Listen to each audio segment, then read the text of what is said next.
তৃণমূলের 21শে জুলাইয়ের সমাবেশকে কটাক্ষ করলেন শ্রমিক ভট্টাচার্য। অভিষেক ব্যানার্জি 21-এর মঞ্চ থেকে বলেন পার্লামেন্টেও বাংলায় কথা বলা উচিত। সে নিয়ে শ্রমিক ভট্টাচার্য বলেন এটা তো ভালো ব্যাপার, বাংলায় কথা বলতে কেউ বারণ করেনি। ইউসুফ পাঠানও বাংলায় কথা বলবেন, শুনতে ভালো লাগবে। কীর্তি আজাদও বাংলায় বলবেন, বিষয়টা তো ভালো। 21-এ ডিম ভাত খাওয়া নিয়ে তিনি বলেন বাঙালি এত দূর থেকে তুলে এনেছে, নিরামিষ খাবে কেন? ডিম ভাত খাইয়েছে, এটা তো ভালো কথা, এটা তো আর শহীদ স্মরণ নয়। কি বলেছেন শ্রমিক ভট্টাচার্য, শোনাই আপনাদের। অতদূর থেকে ডেকে নিয়ে এসেছেন, বাঙালি নিরামিষ খাবে কেন? বাঙালি তো বেসিক্যালি নিরামিষাশী নয়, তাহলে ডিম ভাত খাইয়েছেন, মাংস ভাত খাইয়েছেন, ভালো কথা। এটা একটা শহীদের সমাবেশ নয়, একটা আনন্দ অনুষ্ঠান করেছেন।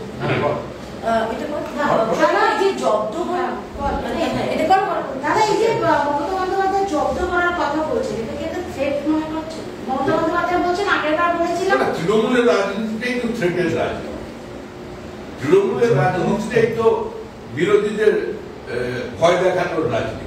আর সর্বোপরি মানুষকে ভীত সন্ত্রস্ত করে, মানুষের মৌলিক অধিকারগুলোকে বাজেয়াপ্ত করে, তাদের জীবনের গতিমুখকে স্তব্ধ করে দেওয়ার রাজনীতি, পুরোটাই তো জব্দ করার ব্যাপার। যেভাবে রাজনীতি করেন সেটাই ওনার বক্তব্যে উঠে এসেছে। অন্যদিকে তৃণমূল সুপ্রিমো 21শে জুলাই সোমবার ধর্মতলা শহীদ দিবসের মঞ্চ থেকে বাংলা ভাষায় কথা বললে রাজ্যের পরিযায়ী শ্রমিকদের হেনস্থার অভিযোগ করেছেন কেন্দ্রের বিজেপি সরকারের বিরুদ্ধে। প্রয়োজনে নতুন ভাষা আন্দোলনের হুঁশিয়ারিও দিয়েছেন তিনি। এদিনই নয়াদিল্লিতে সাংবাদিক বৈঠক করে বিজেপির রাজ্য সভাপতি শ্রমিক ভট্টাচার্য অভিযোগ করলেন বাংলাদেশি মুসলিম অনুপ্রবেশকারীদের ফেক আধার ভোটার কার্ড বানিয়ে দিচ্ছেন মুখ্যমন্ত্রী, আর তারা যখন ভিন রাজ্যে গিয়ে ধরা পড়ছে, ডিটেইন হচ্ছেন, তখন তাদের ফেরত পাঠানোর উদ্যোগ নেওয়া হলে মুখ্যমন্ত্রী বলবেন বাঙালিদের ওপর আক্রমণ। শ্রমিক বলেন কংগ্রেস রবীন্দ্রনাথের সঙ্গে প্রতারণা করেছে, নেতাজি সুভাষচন্দ্র বসুর সঙ্গে প্রতারণা করেছে, সেই কংগ্রেস থেকেই জন্ম হয়েছে তৃণমূল কংগ্রেসের। শুনুন কি বললেন শ্রমিক ভট্টাচার্য।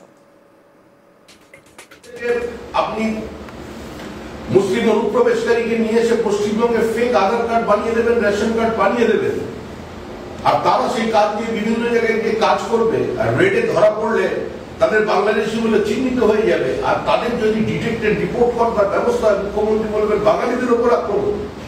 বাঙালি তো চিরকাল প্রতারিত, বাঙালির সঙ্গে প্রতারণা করেছে কংগ্রেস।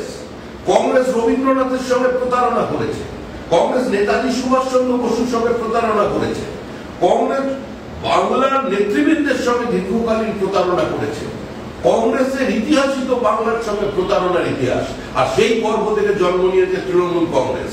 নামের পাশে কংগ্রেস আছে শব্দটা এখনো ফেলতে পারে। কিন্তু দাদা আজকে সারাদিন আমরা দেখলাম যে মুখ্যমন্ত্রী মমতা বন্দ্যোপাধ্যায় তার বক্তব্যে একবারও কংগ্রেসের নাম দিলেন না, তিনি বাম আর বিজেপি একসঙ্গে বললেন। তো সেক্ষেত্রে শ্যাম কি বলছেন, ওটা কি? ওটা আমার উদ্দলের কথা বলছে, তাহলে আমার জানা ছিল। আমি বুঝতে, আমার একটু বোঝার ভুল হয়েছে। আমি ভেবেছিলাম রহমান শ্যাম হয়তো বলছেন, শ্যামটা হয়তো কংগ্রেস হবে। এখন উনি কংগ্রেস, তোমার কথা শুনে এখন মনে হচ্ছে আমার ওটা উনি উদ্দলেরই কথা বলছেন। শ্রমিক বলেন একটা রাজনৈতিক দল যদি শুধুমাত্র প্রতিক্রিয়ার কারণে ক্ষমতায় চলে আসেন আর তার একমাত্র লক্ষ্য হয় কেন্দ্র বিরোধিতা, তাহলে সেই রাজ্যের অবস্থা এরকমই হয়।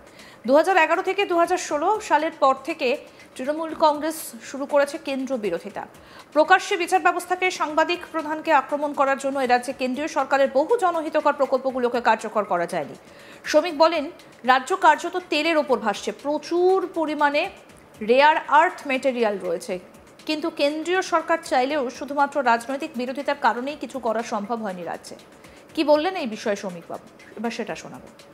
যেদিন সিপিআইএম ক্ষমতা থেকে চলে যায় সেদিন তৃণমূল কংগ্রেসের আইডিওলজিক্যাল ডাইলিউশন বা পলিটিক্যাল স্ট্যান্ড পয়েন্টের ডাইলিউশন হয়ে গেছে।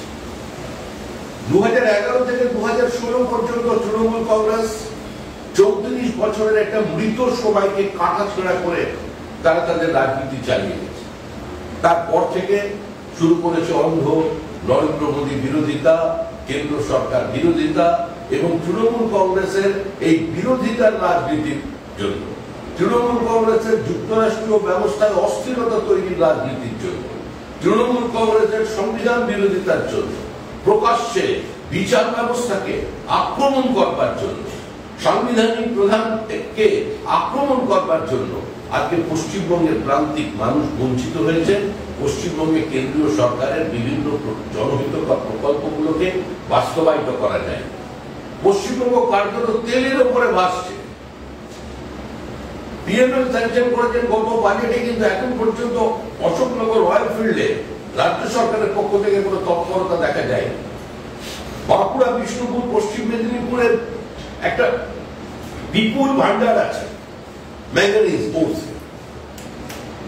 তিনবার কেন্দ্র সরকারের পক্ষ থেকে চিঠি দেওয়া হয়েছে। কেন্দ্র সরকার বলছে যে জিওলজিক্যাল সার্ভে অফ ইন্ডিয়া তারা তাদের কমপ্লিট সার্ভে করে রিপোর্ট প্লেস করে দিয়েছে, but it requires joint action. রাজ্য এবং কেন্দ্র সরকারের যৌথ উদ্যোগে এখানে কাজ চালানো উচিত। রাজ্য সরকার তৎপর হয়নি। রেয়ার আর্থ মিনারেল 13 থেকে 17 ধরনের রেয়ার আর্থ মিনারেল পাওয়া গেছে পুরুলিয়া জেলায়, যেগুলো উঠলে বা যার উপরে কাজ করলে রাজ্য সরকার আজকে সম্পূর্ণভাবে এই জায়গার আর্থসামাজিক অবস্থাটার পরিবর্তন করে দিতে পারত। অশোকনগর অয়েল ফিল্ডে যদি আগে থেকে শুরু করতো তাহলে আজকে উত্তর 24 পরগনার স্থিতি অন্য হয়ে যেত। কিন্তু শুধুমাত্র কেন্দ্র বিরোধিতার এই রাজনীতির জন্য এবং তৃণমূল কংগ্রেসের গণতান্ত্রিক ব্যবস্থার প্রতি কোনো আস্থা না থাকার জন্য আজকে এই অবস্থা তৈরি হয়েছে।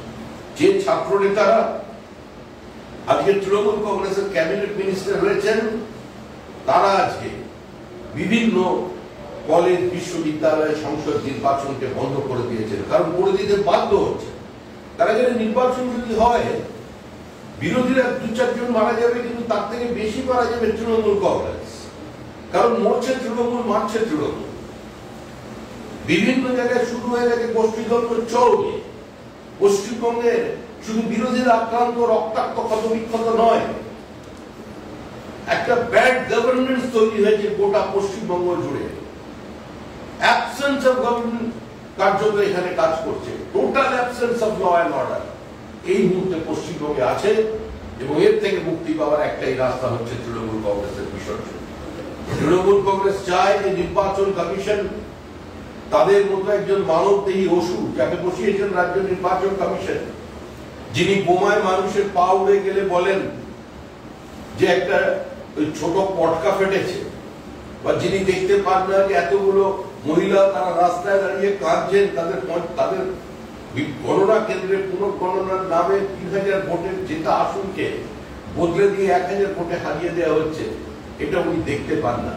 সুতরাং এভাবে তো পশ্চিমবঙ্গের নির্বাচন কমিশন যেভাবে কাজ করে, তো কেন্দ্রীয় নির্বাচন কমিশন সেভাবে কাজ করে না। যেদিন সিপিআই এর ক্ষমতা থেকে চলে যায়, সেদিন তৃণমূল কংগ্রেসের আইডিওলজিক্যাল ডাইলিউশন বা পলিটিক্যাল স্ট্যান্ড পয়েন্টের ডাইলিউশন হয়ে গেছে। আরো আপডেট পেতে দেখতে থাকুন আজ তাক বাংলা। সাবস্ক্রাইব করুন, নোটিফিকেশন পেতে বেল বাটন অপশন প্রেস করুন, হোয়াটসঅ্যাপে ফলো করুন আজ তাক বাংলা।